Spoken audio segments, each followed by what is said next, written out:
இன்று மலேசியா சென்றிருக்கும் அண்ணன் தளபதி அவர்கள் வந்து ஜனநாயகம் இசை வெளியீட்டு விழாவிற்கு வந்து மலேசியா சென்றிருக்கிறார். கூடவே வந்து பார்த்தீங்கன்னா, நம்ம அ செயலாளர்களும் போயிருக்காரு. அண்ணன் கே.எஸ். அவர்கள் வந்து பார்த்தீங்கன்னா, இங்க திருச்சியில வந்து பிரஸ் மீட்லேருந்து எல்லா கட்சி வேலைகளும் வந்து இவரு பார்த்துட்டுருக்காரு. மறுபடியும் இன்னைக்கு முடிஞ்சு, மறுபடியும் நாளைக்கு எப்படியும் வந்து கட்சி வேலைய தொடங்க தான் போறாரு. அண்ணனோட கடைசி படம் என்பதனால், பராசக்தி வேற ரிலீஸ் ஆகுதுன்னு சொல்லிட்டு 9த் பராசக்தி 10த் அப்படின்னு சொல்லிட்டு. ஸோ ஜனநாயகத்தோட பராசக்திக்கு கம்பேர் பண்ண வேண்டாம். ஏன்னா, அவரு சிவகார்த்திகேயன் அவரு வேற ரூட்டு. நம்ம தளபதி அவரு சொல்லவே வேணாம்.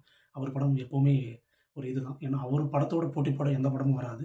ஸோ, அதனால அவங்க டேட்ட வந்து வேற மாசம் வச்சாலும் அவங்களுக்கு நல்லது தான். நம்மளுக்கு எந்த ஒரு பாதிப்பும் இல்ல. அவங்க புரொடியூசர், அவங்க இதுக்கு எல்லாமே வந்து அவங்க பார்த்து பிளான் பண்ணிக்கணும். இன்னொரு சென்சார் வேற குடுக்கல அப்படின்னு சொல்லிட்டு, பராசக்தி ஏதோ சம்திங் ஸ்டாப் பண்ணி வச்சிருக்காங்களாம். ஸோ, அது வந்து ஒரு விதத்துக்கு நல்லது தான். ஏன்னா, தளபதி படம் ரிலீஸ் ஆகும்போது அவரு ரிலீஸ் ஆனா அவங்களுக்கு தான் வந்து அந்த வாய்ப்புகள் குறையுமே தவிர, அண்ணன் தளபதி ஜனநாயகம் படத்திற்கு இல்லை அப்படின்னு சொல்றதுல எந்த ஒரு இதுவுமே இல்ல.